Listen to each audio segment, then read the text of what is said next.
Mesdames et messieurs, bonjour, bienvenue à cette émission Week-Echo. Plus de postes téléviseurs à bord des véhicules en circulation au Bénin. Instruction formelle a été donnée à la police républicaine de passer à la répression en contraignant les conducteurs à la désinstallation de ces équipements. Quelles sont les raisons ayant motivé cette décision et quelles seront les implications de sa mise en application sur le terrain?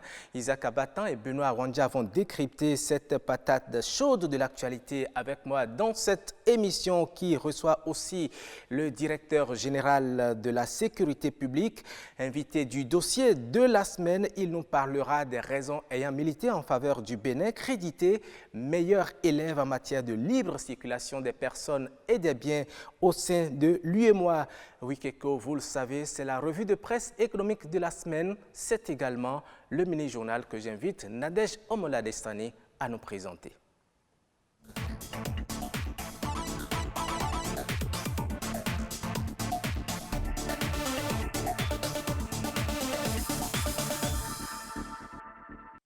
Bonjour à tous, bienvenue dans cette édition du mini-journal sur votre émission Week-Echo. On démarre par l'agronomie, connue pour être la science de l'agriculture. C'est une discipline qui consiste en la recherche et l'innovation des activités agricoles par rapport au milieu où elles s'exercent. Au Bénin, l'agronomie apporte une plus-value à l'économie nationale. À l'université d'Abomey-Calavi, beaucoup de jeunes se forment dans cette filière porteuse afin de mieux se lancer dans l'entrepreneuriat agricole. Samson Thiomon, Abibat Tapio, Lazare Migan. Ils sont nombreux, ces étudiants qui sortent chaque année après leur formation en agronomie dans les différentes universités du Bénin. Une filière porteuse de débouchés. Lorsque un agronome est formé, eh bien, il a la possibilité de se prendre en charge, d'être entrepreneur parce qu'il maîtrise toutes les techniques de mise en place d'une ferme, de mise en place d'une société à vocation agricole et il peut gérer. Et pour mieux gérer, ces futurs agronomes doivent prendre en compte des notions de production axées sur plusieurs dimensions. La première dimension, c'est la dimension académique. La deuxième dimension, c'est la dimension managériale, parce que la faculté des sciences agronomiques, c'est un ensemble. Et ça permet aux étudiants de savoir planifier, de savoir gérer, de savoir conquérir des marchés. La troisième dimension, c'est la dimension innovation.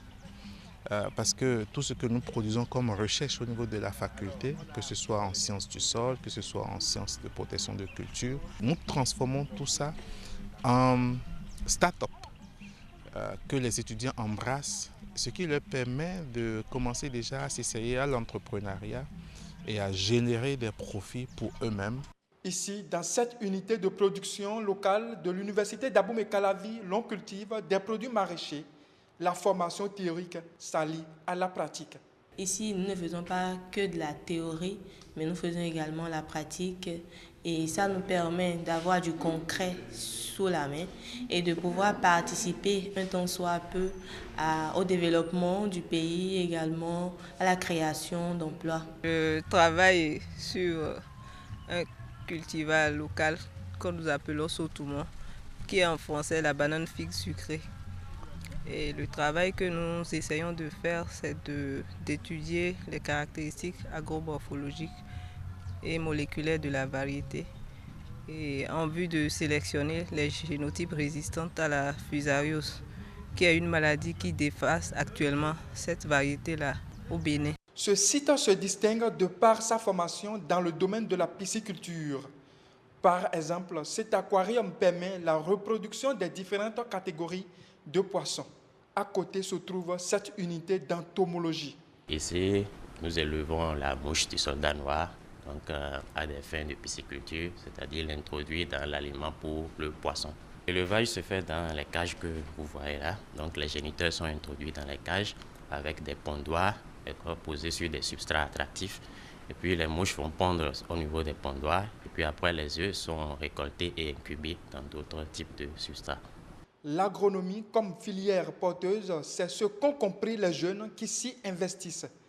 Conscients que c'est un moyen efficace de se prendre en charge à travers l'auto-emploi et aussi de réduire le chômage au Bénin. C'est une technique traditionnelle de tressage qui consiste à faire des nœuds successifs avec de la ficelle ou de la corde. Il est à l'origine de nombreux objets décoratifs. Le tissage artisanal ou macramé est une forme de création basée sur une technique de nœud. Cette activité pratiquée par de nombreuses femmes au Bénin semble nourrir son homme. Christian Devoshi et Atu Windo nous emmènent dans l'univers de ce métier. Vous voulez commander encore? D'accord. Combien de sacs? 100 sacs? Dame Atta est une tisserande. Elle est dans le métier depuis plus d'une vingtaine d'années. Comme elle, nombreuses sont ces femmes qui exercent le métier de tissage artisanal. Communément appelé macramé, ce métier consiste à nouer des fibres de toutes sortes et ce, uniquement à l'aide de leurs 10 doigts. Quand tu achètes le fil, on vient, on découpe les fils, on commence à faire les petits nœuds, on fait les bras. D'abord, on fait les petits nœuds. On commence par faire l'agencement jusqu'à l'obtention de notre sac. On fait les nœuds. Quand on finit, on commence par les engencer sur le bras. Ces femmes ne confectionnent pas que des sacs. Elles fabriquent aussi beaucoup d'autres objets. On peut fabriquer des sacs, des lits picots, les fauteuils, les pots de fleurs.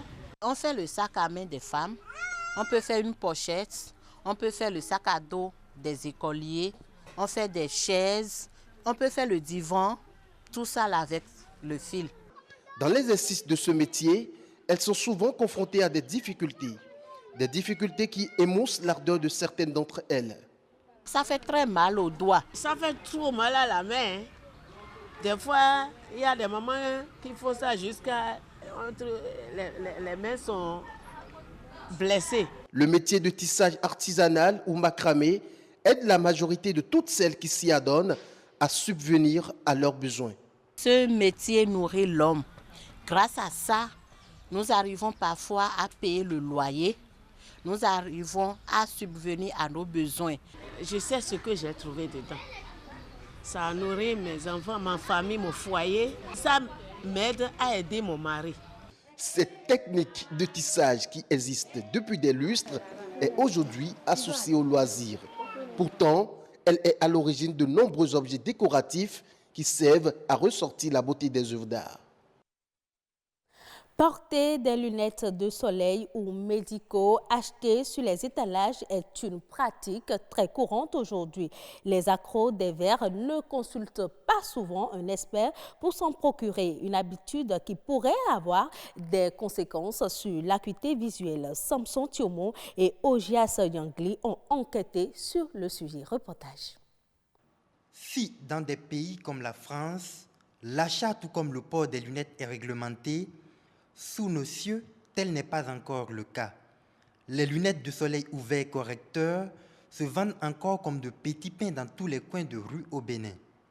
En principe, ce n'est pas bon d'aller acheter les lunettes au bord de la route. Les lunettes de soleil, en Europe, vous pouvez les acheter dans une pharmacie.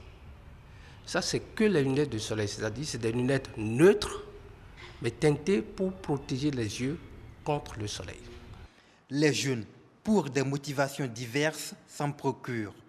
Pour être tiré à 4 épingles, ce jeune homme estime même que son port est une obligation. Ouais, je suis déjà habitué à porter des verres pour faire la jeunesse, pour faire la soirée, pour sortir. Parce que des fois, on habille et ça manque de verre fumé. Parmi cette panoplie d'utilisateurs, il existe aussi une autre catégorie de personnes qui l'adoptent pour la bonne cause. J'ai commencé par porter les lunettes depuis quand j'allais à l'école. Mais pourquoi? C'est un problème d'écriture. Parce que je n'arrivais pas à lire les écritures qui sont trop petits. J'avais une consultante là qui m'aimait beaucoup. Et c'est lui qui me conseille en ce temps d'aller voir un médecin et d'aller me consulter pour le problème que j'ai là. Quand la luminosité est tellement grande, je n'arrive pas à bien voir de loin. Je suis allé faire la consultation. On m'a prescrit des verres, des comprimés à prendre. Selon l'ophtalmologue, le port des lunettes est autorisé pour les personnes même non atteintes de maladies oculaires, mais à condition qu'elles suivent une certaine procédure. Lorsque vous voulez porter des lunettes, vous allez voir le médecin. Vous dites, monsieur, je suis venu en consultation, j'ai envie de porter des lunettes. Je pense que je vois bien. Alors, il va vous examiner, il va vous faire ce qu'on appelle l'acuité visuelle. Il va voir si vous lisez 10 sur 10 de loin. Et si vous lisez aussi 10 sur 10 de près, là, vous avez des yeux presque normaux. Et il vous prescrit des lunettes qu'on appelle les lunettes plans. Il prend l'ordonnance de lunettes, il met plan, 0,0. Maintenant, il dit, vous avez besoin de vous protéger les yeux contre le soleil. Si vous dites oui, il vous ajoute photochromique ou anti-reflet. C'est des options. Cependant, le port des lunettes sans l'avis du spécialiste peut s'avérer fatal. Alors, celui qui ne va pas voir le médecin et qui prend les lunettes, il va foutre ses yeux en l'air et après, même s'il retourne chez le médecin, il ne pourra plus avoir de lunettes et il ne pourra plus bien voir jusqu'à la fin de sa vie. Porter des lunettes, c'est bien, mais sur prescription médicale, c'est encore mieux, car le port de lunettes à des fins fantaisistes peut coûter les yeux de la tête. Ce sera tout pour le mini-journal de ce dimanche. Ne zappez surtout pas. Wikeko continue avec Roch Aurélien. Accueillez-nous. Absolument, merci à vous Nadège Sani.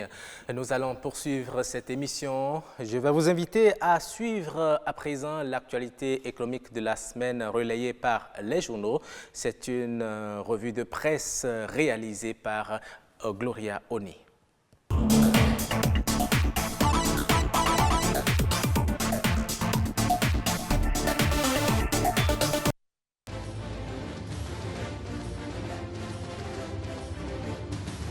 Bonjour à tous et merci de prendre le rendez-vous de la revue sur Wikeko. Nous démarrons par la participation du Bénin à la TICAD 7. Le télégramme met en manchette « Participation du Bénin à la conférence internationale de Tokyo sur le développement de l'Afrique ». Ce que le Bénin rapporte. Selon ce quotidien, le Japon s'engage à œuvrer pour une sécurité alimentaire au Bénin et pour l'aménagement des infrastructures de qualité. L'annonce a été faite par le Premier ministre japonais. Le journal poursuit et écrit que le président Patrice Talon demande une aide en ce qui concerne la formation technique dans le secteur de l'éducation. La nation, dans cette même logique, met en manchette 7e sommet de la TICAD. Une rencontre aux retombées significatives. Le journal revient sur l'importance du développement du secteur privé, de la transformation numérique et de l'entrepreneuriat des jeunes et des femmes. Parlons à présent de la mise en service de la centrale thermique de Maria Gleta 2 au Bénin. Cet exploit du gouvernement a fait la une des journaux. Bénin intelligent met en manchette. Centrale thermique Maria Gleta 2. Une belle leçon d'humilité. Le journal rapporte que la centrale thermique de 127 MW de Maria Gleta 2 a été inaugurée au profit des Béninois. Le journal précise que selon les statistiques dévoilées par le ministre Jean-Claude Oussou, 80% des entreprises qui ont travaillé sur le chantier sont béninoises et 90% de la main-d'œuvre est locale. La nation complète et titre centrale thermique de 127 MW, Paris tenu après 59 ans d'indépendance.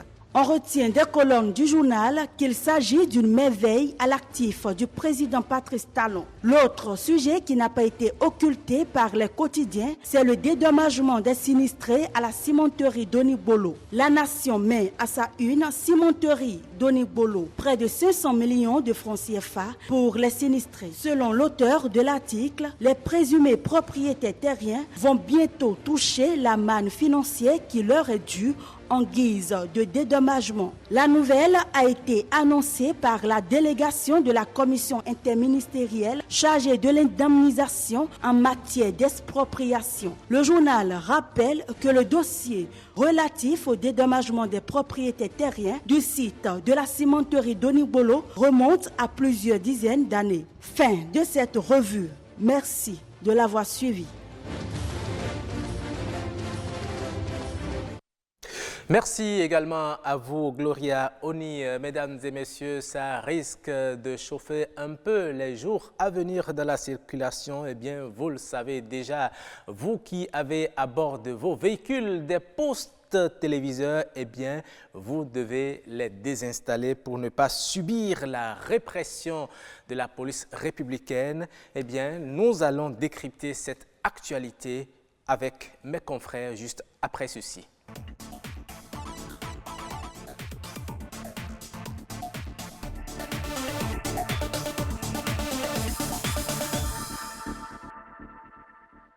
Ils sont déjà sur ce plateau et c'est l'une des belles voix de la radio nationale que vous entendez, que vous connaissez bien, mais que vous ne voyez souvent pas sur les écrans de télévision, que j'ai le plaisir de commencer à vous présenter. Isaac Abatan.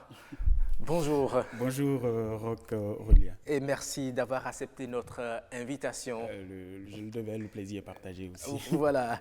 En face de vous, votre collègue Benoît Randja. Bonjour. Oui, bonjour. La pleine forme aussi. Oui, ça va. D'accord. Isaac Abatan, vous êtes jeune, vous avez certainement à bord de votre véhicule un poste téléviseur, je suppose. Je suis, peut-être sur les expressions et les terminologies, il faudra peut-être qu'on s'entende. Lorsqu'on parle de poste téléviseur, je n'en connais pas beaucoup. En tout cas, je ne connais pas beaucoup de conducteurs ou de véhicules qui ont des postes téléviseurs. Justement. Parce que là, voilà, vous avez dit poste téléviseur, oui. je suis un peu surpris. Mais si vous me parlez de système d'écran, de vidéo embarqué, là, d'accord, oui. À bord des véhicules qui sont récents aujourd'hui, on en a. Et même si les véhicules ne sont pas tout récents, et voilà, il y a des systèmes qui nous permettent de les adapter. Donc, tout sur le marché, il y en a. Et c'est ça qui est récurrent aujourd'hui au niveau des véhicules que nous roulons un peu dans la circulation. Maintenant, ceux qui l'ont, il paraît, selon la décision de la police républicaine, ils doivent les désinstaller. Comment avez-vous accueilli cette information ? Avec beaucoup de surprises, ça c'est sûr, beaucoup d'interrogations aussi, parce que lorsqu'on nous parle de poste téléviseur déjà, on s'est entendu là-dessus, mais on nous parle de le désinstaller tout de suite. Je pense que d'entrée, il ne faut pas, puisque nous ne sommes pas dans le secret des dieux, c'est une décision de la direction de la police républicaine, donc c'est un message porté, ce n'est pas une conférence de presse, donc on n'a pas... On n'a pas eu l'occasion de leur poser des questions pour savoir donc, réellement de quoi là, on ne peut retourne. Que supputer, voilà, oui. si j'ose dire. Tout ce que j'ai à faire comprendre et à analyser, alors, il y a 15 000 questions qui nous viennent comme ça. Qu'est-ce qu'on commence par faire ? Dans les années 1920, lorsque dans l'habitacle de nos voitures, on a commencé par installer les postes radio, hein, ça a suscité le même tollé. Alors, qu'est-ce qui arrive ? Mais je pense qu'il ne faut pas avoir d'aversion pour la technologie, parce qu'avec ou sans nous, elle va se faire. Aujourd'hui, nous avons tous besoin d'un petit confort dans notre véhicule, parce que le véhicule, c'est aussi un outil de travail. Donc, les gens ont besoin d'écouter de la radio, ils ont besoin d'écouter de la musique. Et ce qui est intéressant, c'est que au niveau de ces systèmes vidéo installés dans les véhicules aujourd'hui, c'est nous qui choisissons le contenu. Donc, il n'y a pas de flux direct qui soit diffusé comme à la télévision. Donc, je ne peux pas, puisque ce n'est pas un poste téléviseur, dire « Ah ben, écoutez, le chef de l'État passe un message, on va capter, tout le monde va suivre ». Jusqu'ici, ce n'est pas encore possible. Absolument. Oui, vous l'avez dit, hein, il ne faut pas avoir d'aversion pour l'évolution technologique. Benoît Randja, est-ce que vous ne pensez pas que quelque part, c'est par les usages que l'on fait souvent de ces écrans à bord des véhicules qui a amené la police républicaine à prendre cette décision? On voit souvent des gens allumer des clips vidéo en pleine circulation, ce qui est souvent source d'accidents. Est-ce que vous ne pensez pas que c'est l'une des raisons fondamentales? Oui, merci beaucoup. J'aurais aimé être à 100% d'accord avec la décision, mais je me suis surpris dans mon étonnement également à la lecture de ce communiqué-là. Parce qu'il n'y a pas longtemps, personnellement, j'ai exprimé cette inquiétude-là. Comme vous l'avez dit, quand je vois quelqu'un en pleine circulation avec sa vidéo qui fonctionne, et un peu comme le communiqué l'a précisé, qui est au niveau du tableau de bord, ou en avant du véhicule. Donc ça suppose quoi? Le conducteur est concerné aussi par l'image qui passe. Bien sûr. Et quand c'est comme ça, je me suis posé une question. Est-ce qu'il ne sera pas à un moment donné distrait? S'il est un peu comme moi, accro des clips, la probabilité est très élevée. Forcément, il est dans son véhicule, il va mettre les clips qu'il aime. Ouais. Et donc, le risque est grand qu'il soit distrait par moment. Peut-être qu'il a vu le clip là une fois, mais n'empêche, par moment, il sera distrait. Donc, vu sous cet angle-là, j'étais parti pour être d'accord avec le communiqué. Mais j'ai tiqué déjà, comme Isaac Aguatin l'a dit, quand on a parlé de poste téléviseur. Dans mon entendement, quand on parle de poste téléviseur, je vois véritablement un poste téléviseur. Donc, sur lequel on peut capter les chaînes de télévision, oui, on peut capter l'ORTB, on peut capter n'importe quelle chaîne de télévision. Je ne pense pas. Mais actuellement, on n'a pas encore cette possibilité de capter des postes téléviseurs, des chaînes de télévision à bord de ces véhicules. En plus, c'est un peu comme un jeu de mots-clés que j'ai pu capter dans ce communiqué-là. Quand on parle, après avoir parlé de postes téléviseurs, on parle de mettre les véhicules systématiquement en fourrière. Oui. Et dit, bon, quel est l'objectif? Est-ce que c'est forcément le côté verbalisé, là, les gens qui comptent, ou les sensibiliser à ne pas forcément dans la circulation utiliser ces écrans-là? C'est peut-être au cas où le propriétaire se serait opposé à désinstaller son équipement qu'on mettrait le véhicule. Même quand on parle de désinstaller le dispositif, désinstaller le dispositif, ça peut se comprendre de plusieurs manières. Quand le véhicule est venu avec le système, vous savez qu'aujourd'hui, avec la modernité, il y a des écrans où, quand je veux faire marche arrière, c'est l'écran que j'utilise. Tout à fait. Pour voir tout ce qui est derrière. Et je suis habitué à cet écran-là.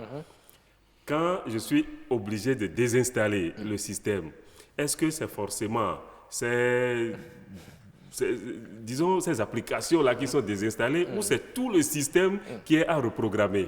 N'oublions pas que, c'est vrai, certains ont installé des écrans vidéo et les ont adaptés dans leur véhicule.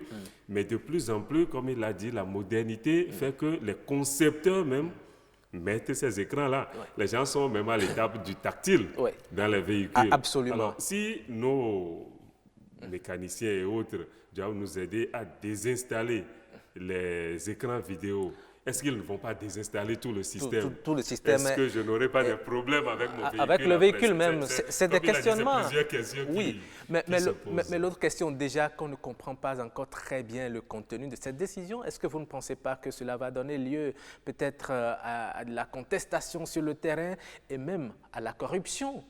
Parce que tout ça est possible. On a pris une décision, on dit, on retrouve des écrans pareils à bord de votre véhicule, vous devez les désinstaller. Maintenant, si vous ne voulez pas, eh bien, vous soudoyez pour pouvoir continuer à circuler. Il y a tout ça, c'est sûr qu'il y aura de la contestation. Ça, ne nous voilons pas la face, il y en aura, parce que je vois mal quelqu'un qui aurait mis une vingtaine, une trentaine de millions dans un véhicule, se voir dire sur la voie publique, on confisque votre véhicule jusqu'à ce qu'il soit totalement qu'on enlève le système d'aide à la navigation, parce que moi j'appelle les choses comme ça. Il ne faut pas voir que l'aspect vidéo. Aujourd'hui, c'est tout un système qui est intégré. On parle de GPS, voilà, qui est intégré. On parle de sonar qui évite à certains véhicules de cogner d'autres véhicules. Donc voilà, le système d'évitement d'obstacles autour du véhicule. Il y a tous ces systèmes-là qui sont intégrés et dont l'unité centrale reste forcément ce petit système de vidéo.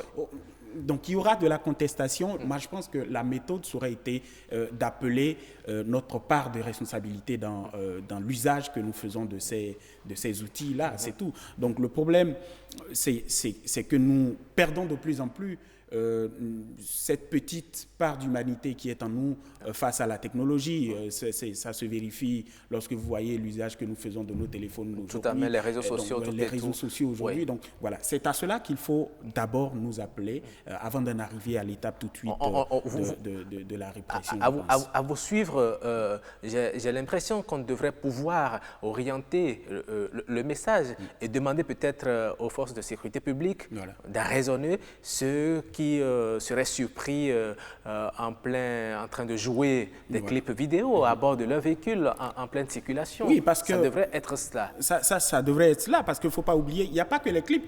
Ces mêmes systèmes sont capables de nous jouer de l'audio. Donc, dire aux gens, au lieu que ce soit un clip vidéo qui passe, vous pouvez mettre de la musique et tout simplement. L'écran a même des fonctionnalités qui permettent non pas de l'éteindre, mais enfin d'éteindre l'affichage vidéo tout simplement, mais l'écran il marche à merveille. Donc on a la possibilité d'inviter les gens à ce genre de comportement plutôt que tout de suite d'aller dans la confrontation qui à mon avis va être difficile absolument. à gérer. Ça va être difficile à vous écouter, mais l'autre chose aussi, vous savez, le Bénin est un pays membre de la CEDEAO, membre de l'UEMOA. Cette décision n'est pas valable dans les autres pays membres de cet espace. Et vous savez très bien qu'il y a des véhicules étrangers qui vont également venir au Bénin, circuler sur le territoire béninois, des véhicules auxquels on voudra appliquer cette décision. Est-ce que vous ne pensez pas que cela va créer une autre situation? Oui, forcément. Je me suis étonné également du fait qu'il n'y ait pas eu une communication autour de cette forme de répression, disons les choses comme ça, avant que l'ordre, puisque c'est une forme d'ordre qui est donnée aux directeurs départementaux et autres, avant que l'ordre ne soit donné. Aujourd'hui, au Bénin, quelle est la statistique qui nous montre qu'il y a eu tel nombre d'accidents parce qu'il y avait des écrans vidéo? Non, il faudrait... Je ne dis pas que ça n'a pas été fait, mais que ça soit rendu public. Que nous avons constaté qu'il y a une recrudescence d'accidents de la circulation impliqués les véhicules avec vidéo, tout ça. On a vu que des véhicules accidentés avaient leur système vidéo qui fonctionnait. Donc, on a pu déduire que les conducteurs étaient à un moment ou à un autre distraits par cette vidéo-là. Nous n'avons pas eu cette information-là. Nous n'avons pas eu cette phase habituelle de sensibilisation, parce que chaque fois la police sensibilise et nous dit à telle date nous allons commencer la répression. Bon, je me pose encore des questions. Comment sommes-nous allés à la répression tout de suite avec ce message porté? Et vous l'avez dit, comment nous allons gérer avec l'espace CEDEAO, UEMOA et autres en ce moment où nous parlons, vous l'avez annoncé tout à l'heure, de libre circulation des personnes et des biens. Le Bénin est d'ailleurs le meilleur élève en matière de respect. Comment faire pour rester meilleur élève avec une telle décision? Si le citoyen ghanéen ou togolais passe juste peut-être pour, disons, se divertir une semaine au Bénin. Mais si on le surprend, soyez d'accord avec moi, si on le surprend en train de jouer une vidéo à bord de son véhicule, qu'on puisse l'interpeller. C'est une autre interprétation que vous faites du message. Et sur cette interprétation-là, je pense que nous sommes d'accord. Mais si on l'arrête et qu'on regarde dans son véhicule, on dit « Ah, vous avez un système d'écran désinstallé, sinon c'est fourrière ». Là, je suis un peu gêné face à cette décision. Voilà. Donc, aujourd'hui, c'est vrai que la décision, elle est prise. Instruction a été donnée aux différents responsables de la police républicaine de l'appliquer sur le terrain. Est-ce que au niveau des conducteurs, on ne peut pas déjà commencer à se sensibiliser soi-même pour ne pas être confronté à ces réalités? Oui, et ça rejoint aisément ce que nous avons commencé par dire, la nécessité de la phase de sensibilisation. Je pense que porter le message de cette manière-là, à mon avis, est contre-productif, excusez du peu. Donc, il faudra à partir de ce moment nous appeler nous-mêmes à une certaine autocensure, si j'emploie ce mot-là, pour dire qu'on est capable, nous sommes capables, les gens ne sont pas... On n'est pas rebelles dans l'âme. Les gens, lorsque vous leur expliquez que, bon voilà, on peut adopter d'autres comportements, je pense qu'ils le comprennent. Donc, on peut aller vers cela, à nous dire, bon, désormais, faisons un usage un peu plus responsable, un peu plus parcimonieux de ce dispositif-là, parce que, pesons le pour et le contre, c'est en cela que je rejoins Benoît lorsqu'il disait tout à l'heure, il parlait un peu de statistiques. Alors, si pour un seul cas qui aurait causé un problème, il y en a 1000 ou 1500 autres qui n'en ont jamais eu, et bon voilà, et qu'on part sur ce cas-là pour... C'est peut-être l'occasion d'inviter la police républicaine à monter au créneau pour dire les raisons pour lesquelles elle a pris cette décision. Exactement, parce qu'il faut qu'elle le fasse, sinon la décision, elle sera toujours mal comprise, mal interprétée. Je pense que nous-mêmes, nous commencerons déjà à notre niveau à nous remettre sur les rails, à faire un usage un peu plus responsable et sérieux de ce dispositif-là, parce que ne l'oublions pas, la technologie, j'ai commencé par le dire, c'est avec ou sans nous, elle va se faire. Clair. Aujourd'hui, les gens parlent de véhicules autonomes, donc sans chauffeur. Donc j'imagine dans 15-20 ans, si ces véhicules arrivent ici, qu'est-ce qu'on fait? Là, ce sont pour la plupart des véhicules munis de systèmes de navigation. Voilà. Facile. Donc, en Europe, cela se fait déjà. Et c'est grâce aux écrans, justement, que l'on puisse le faire. Benoît Randja, c'est vrai que vous êtes journaliste, mais de la même manière, quand on voit les comportements de ces jeunes dans la circulation que nous avons déploré sur ce plateau, sans vouloir forcément donner raison à la police républicaine d'avoir pris cette décision. Qu'est-ce qu'il faut faire des deux côtés, au niveau de la police, au niveau des usagers de la route qui utilisent justement ces équipements pour que l'on puisse véritablement éviter justement les problèmes qu'entraîne l'utilisation de ces écrans? Non, je l'avais dit au départ, moi je n'explique pas que quelqu'un puisse conduire avec son écran vidéo allumé avec un clip ou avec des images qui passent. Et ça, sincèrement... C'est irresponsable. Non, à ce niveau, il ne faut même pas chercher à justifier quoi que ce soit. Je pense que si le message, l'ordre donné au directeur départemental et autres, s'était arrêté à cette étape-là, vous surprenez quelqu'un en train de rouler au niveau du tableau de bord ou de l'écran qui est devant lui, il y a une vidéo qui passe, vous l'arrêtez. Je pense que on allait se sensibiliser nous-mêmes, comme vous l'avez dit. Parce que je vous ai dit au départ que moi, je me posais la question, à quoi peut servir une vidéo allumée au moment où je suis en train de conduire? C'est pas un pause, c'est pas la musique où j'écoute et je me concentre. On l'a souvent dit une fois, la télévision... Bon, c'est vrai qu'on a parlé de pause télévision, on s'est étonné, mais tout ce qui est écran avec des images dessus, on n'arrive pas à faire deux choses à la fois avec. Tout à fait. L'attention vous avez votre attention. Une seconde d'inattention. Mais vous créez la catastrophe. Vous pouvez donc, vraiment... à ce niveau, on ne peut même pas justifier que quelqu'un cherche à expliquer pourquoi il a allumé, même si c'est pour les enfants. Une fois que c'est devant lui, à un moment donné, il sera tenté de jeter un coup d'œil. Donc, déjà, ceux qui ont conçu les bus et autres pour les longues distances ont réglé le problème. C'est l'écran pour les passagers, mais ce n'est pas pour le conducteur. D'accord. Mais est-ce possible qu'on accepte, qu'on tolère ces écrans pour les passagers qui ne sont pas devant, mais à l'arrière, bien sûr? Les minibus, oui, mais quand vous prenez un véhicule de 5 places, on peut mettre l'écran à quel niveau, pour quel passager? On peut les adapter. Autant peut-être se passer de ça. D'accord. Arriver à destination, et si vous êtes garé, vous êtes peut-être quelque part, vous vous ennuyez, vous pouvez allumer votre écran et regarder. Merci. Et c'est pour ça, quand le communiqué parle systématiquement de désactiver le système, dès qu'on constate que ce système est à bord du véhicule, c'est une décision que moi j'aurais salué, applaudi des deux mains, mais à cause de certaines expressions, je me trouve en train de me poser des questions. Absolument. Donc il va falloir reprendre des précisions, et alléger un peu cette décision-là. Merci. Ce serait utile. Ce serait vraiment utile. Merci à vous, Benoît Randja, d'être passé dans cette émission. Merci aussi à vous, Isaac Abatan. J'espère que vous serez régulièrement avec nous. avec beaucoup de plaisir. Merci à vous. Nous allons enchaîner avec le dossier de la semaine. Cette fois, nous allons recevoir le directeur de la sécurité publique pour parler de la libre circulation des personnes et des biens. C'est le dossier de la semaine.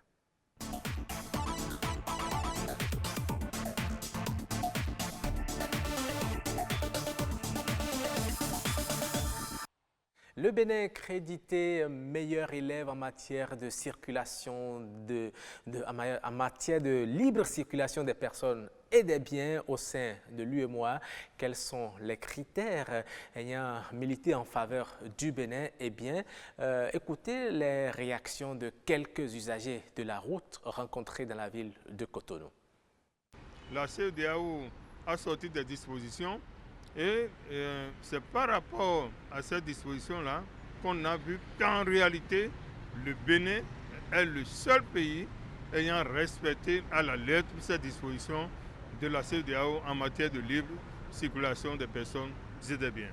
Toutes les barrières policières sont pratiquement levées et le citoyen de l'espace CEDEAO circule très librement à l'intérieur de notre pays. Vous savez, le Bénin, c'est un pays de transit. Nous avons deux spéculations très fortes, c'est le transit et le tourisme.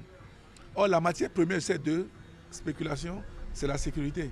Si on n'a pas la sécurité, on ne peut pas l'avoir. Si on n'a pas la libre circulation, on ne peut pas réussir. Ceux qui vont peut-être déplorer ce rang qu'on attribue au Bénin aujourd'hui, c'est ceux qui sont acteurs du commerce illicite de plusieurs produits via le port de Cotonou. C'est le rançonnement qui empêche la libre circulation des personnes et des biens.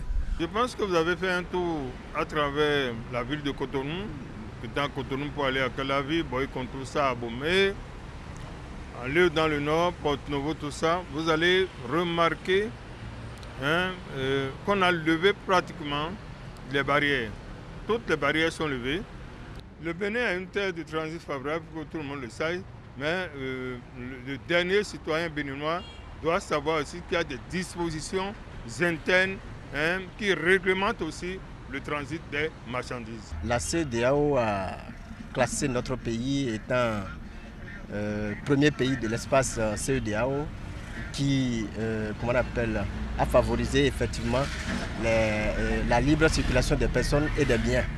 Je crois que c'est un mérite. C'est un mérite pour notre pays. Bon, pour parler d'un mérite, je ne peux pas le dire. Pour savoir si réellement le Bénin occupe cette position, il faut avoir des éléments d'appréciation. Il faut traverser les frontières, aller dans les pays de l'espace CEDEAO pour constater si à l'intérieur de ces pays, la libre circulation des personnes sont effectives. Voilà, c'était là les réactions de quelques usagers de la route. Je vous le précise, le Bénin est crédité meilleur élève en matière de libre circulation des personnes et des biens au niveau de l'espace CEDEAO.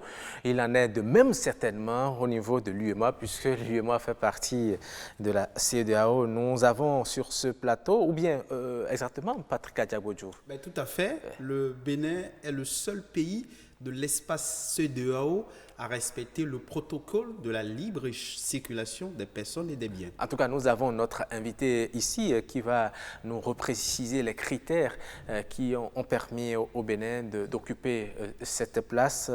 Lieutenant-colonel Stéphane Nda, bonjour. Bonjour, monsieur le journaliste. Et merci d'avoir accepté notre invitation, mon colonel. Merci à vous. Voilà, Patrick, notre invité, il est là.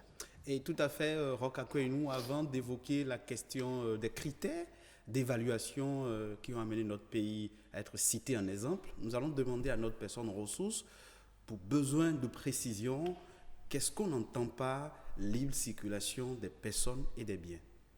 Je vous remercie, monsieur le journaliste. Et je voudrais d'abord, avant tout, saluer les téléspectateurs et téléspectatrices.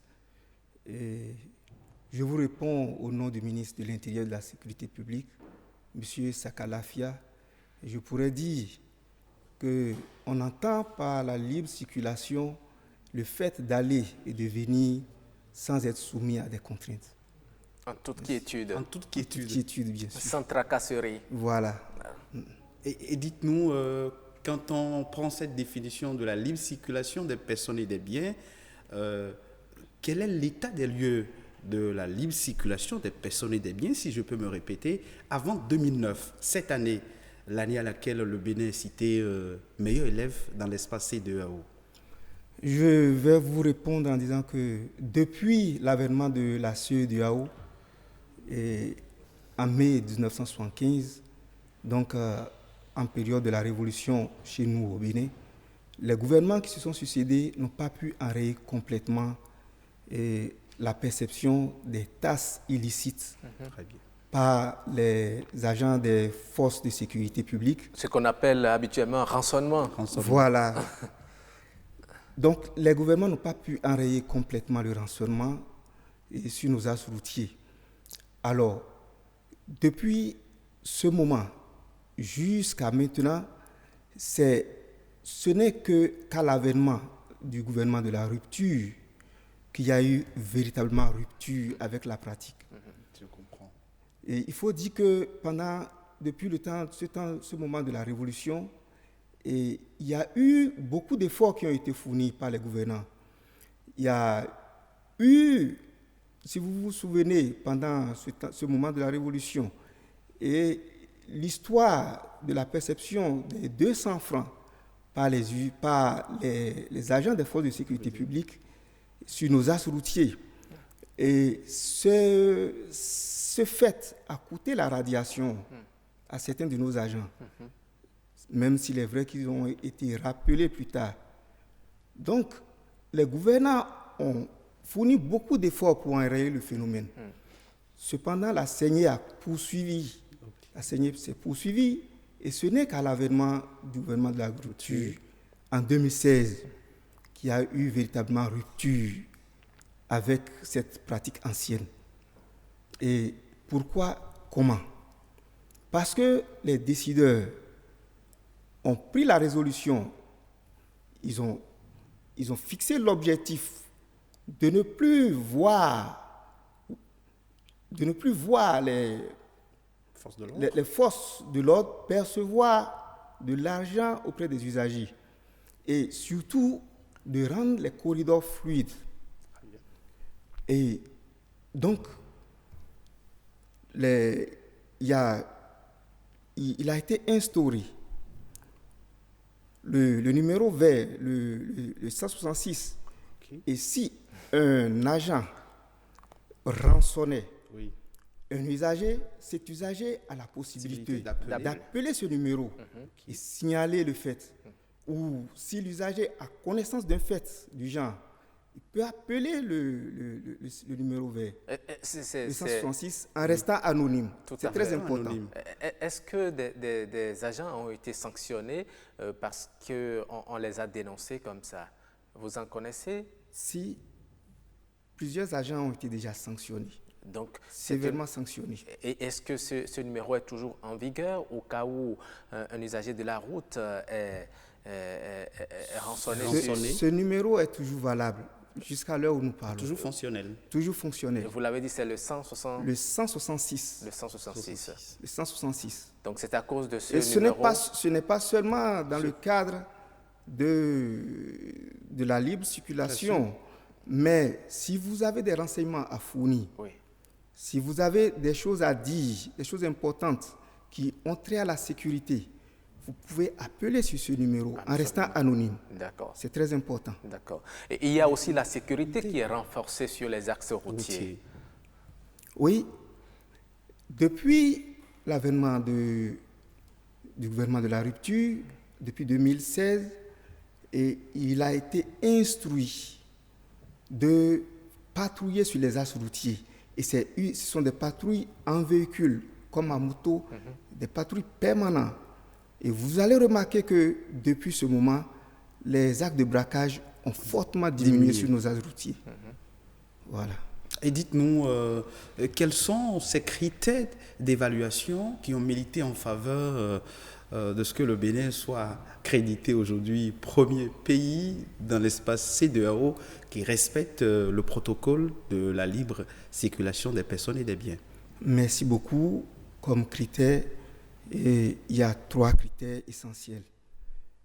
D'abord, la fluidité du trafic. Sur nos corridors, le trafic est fluide. Et deuxième critère, c'est le nombre de postes de contrôle. Vous allez remarquer que depuis 2016, il n'y a plus... Les postes de contrôle ont été levés. Bien sûr,